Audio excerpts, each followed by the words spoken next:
آئین اور قانون کو روندا گیا ہے۔ تو آپ نے عدالت کو بے توقیر کیا، آئین قانون کو بے توقیر کیا۔ کاش آپ یہ بتاتے آج تقریر کے اندر ایک S H O chief justice of Pakistan کے فیصلے کو یا عدالتوں کے فیصلے کو جوتے کی نوک پہ رکھ کے پاکستانی عوام کی جو گھروں کی حرمت کو پامال کر کے جو اس بے توقیری کر رہا ہے، تو آپ نے تو کسی ادارے کو چھوڑی نہیں ہے اس لیول پہ بے توقیری کی ہے۔ لیکن یہ اصل آپ کی کارکردگی تھی۔ بہرحال جو قاضی صاحب نے آج بیان نہیں کی، یہ بڑا افسوس ہے مجھے ان کو۔ وہ کہتے ہیں کہ ہمیں سچ بولنا ہے، کاش آپ یہ سچ بولتے۔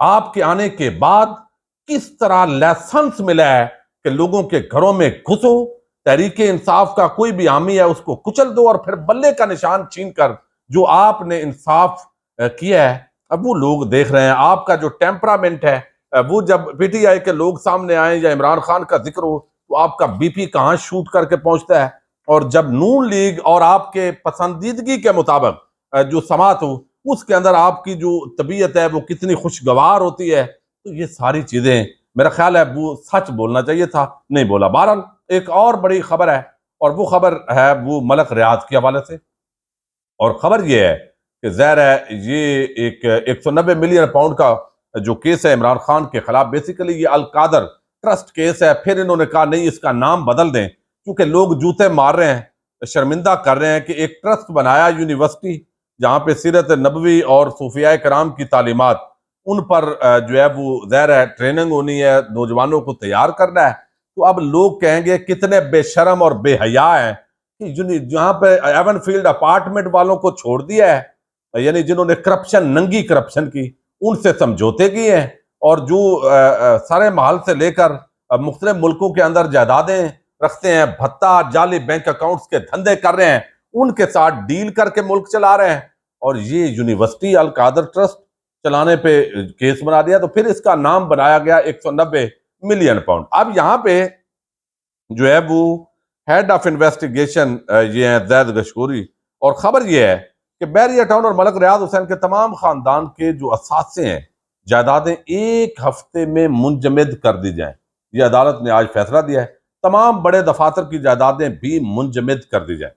پھر وہ بتاتے ہیں کہ ان تمام جائیدادوں کی تفصیلات حاصل کر لی ہیں، ان میں بحریہ ٹاؤن دفاتر، بحریہ سینما، بحریہ اسکول بلڈنگ، بحریہ مارکی اور بحریہ میڈیا ہاؤس بھی شامل ہے۔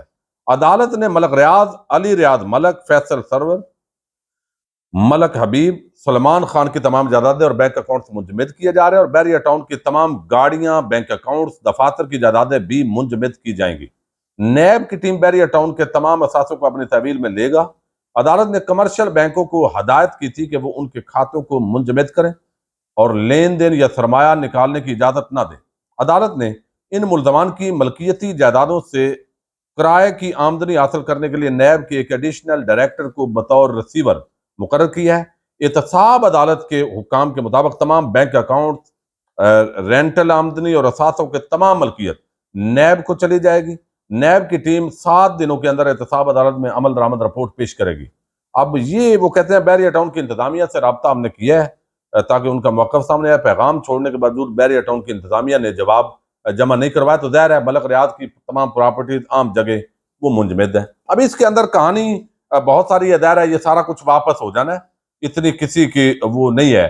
اب اس کو ایک اس طریقے سے ضرور پھیلایا جا رہا ہے بیانیے کو کہ ملک ریاض پر پہلی مرتبہ ہاتھ ڈالا گیا ہے، اکراس دی بورڈ احتساب ہو رہا ہے، اور جو حکومتی صحافی ہیں یا جو ٹاؤٹ جن کو کہا جاتا ہے وہ اس وقت بھنگڑے ڈال رہے ہیں، بھائی کچھ بھی نہیں ہونا، ملک ریاض جو ہے اس کو کچھ نہیں ہوگا، اور ملک ریاض کے اثاثوں کوئی بھی ہو اس طرح ڈیولپر اور ہونا بھی نہیں چاہیے، اور جہاں کوئی غلط ہے، غیر قانونی ہے، اس پہ کریں۔ لیکن کہا جاتا ہے کہ عمران خان کے خلاف انہوں نے بیان دینے سے انکار کیا، اور اس انکار کا اب ان کو بھی جو ہے وہ جس طرح کا بیان چاہتے ہیں، ظاہر ہے بیان تو اپنی مرضی کا چاہیے ہوتا ہے، تو وہ بیان اس طرح کا نہیں دے رہے۔ ممکن ہے جو پریشر ڈالا جا رہا ہے اس کے ذریعے وہ مان جائیں، تو اس کے بعد گھٹنوں کے بل یہ ملک ریاض کا سارا کچھ واپس ہو جائے گا۔ اب دوسری طرف جو ہے وہ ایک اور چیز ہے، اور اس کا تعلق جج محمد بشیر کے ساتھ ہے۔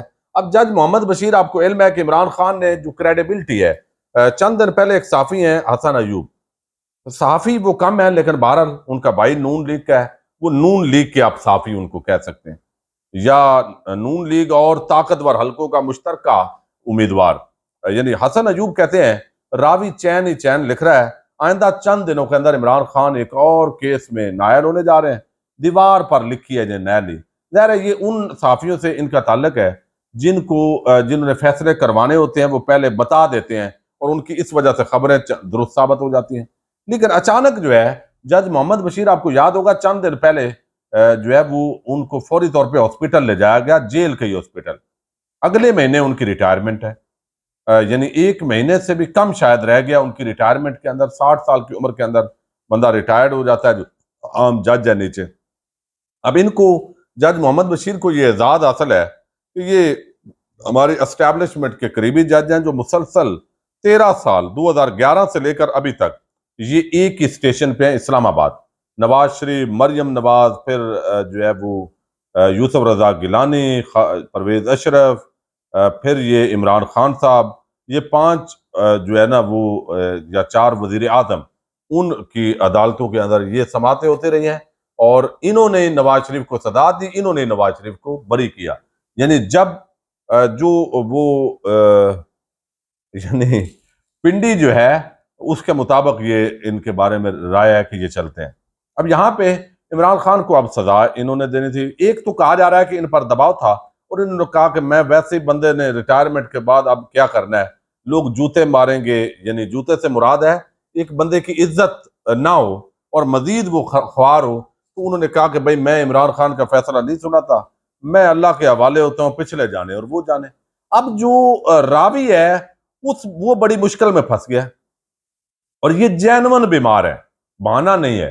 کیونکہ یہ بتایا گیا کہ چند دن پہلے چونکہ ہاسپٹل یہ گئے، ایڈمٹ رہے اور پھر انہوں نے اتنی تابعداری دکھائی تھی کہ ان کی ایک ڈیتھ ہو گئی تھی قریبی، ہمشیرہ شاید فوت ہوئی تھی اور دوسرے دن نواز شریف آیا ہے تو اس کے لیے ان کو عدالت پہنچنا پڑا. اتنا تابعدار جج ہیں یہ، اتنی ڈیوٹی یہ پرفارم کرتے ہیں. لیکن اب انہوں نے درخواست دے دی ہے جو ہے وہ اسلام آباد ہائی کورٹ کو بھی اور دوسری طرف بھی، اور انہوں نے بتایا جی میں اب ریٹائرمنٹ تک میری چھٹی منظور کی جائے، میں اب سماعت نہیں کر سکتا، میری صحت اجازت نہیں دیتی. اب ان کی ظاہر ہے جو ہے وہ ریٹائرمنٹ تو وقت پہ ہونی ہے. عمران خان کی جو 190 ملین پاؤنڈ کے اندر توشہ خانہ کے اندر نیالی ہے، وہ چیلنج ہے، وہ جب ہٹ جائے گی تو ظاہر ہے الیکشن بھی عمران خان لڑ سکتے ہیں اور ضمانت بھی. تھوڑا سا بھی کوئی جج قانون اور آئین پر چلے گا، سپریم کورٹ میں چیلنج ہے اور وہ ضمانت بھی ہو جائے گی.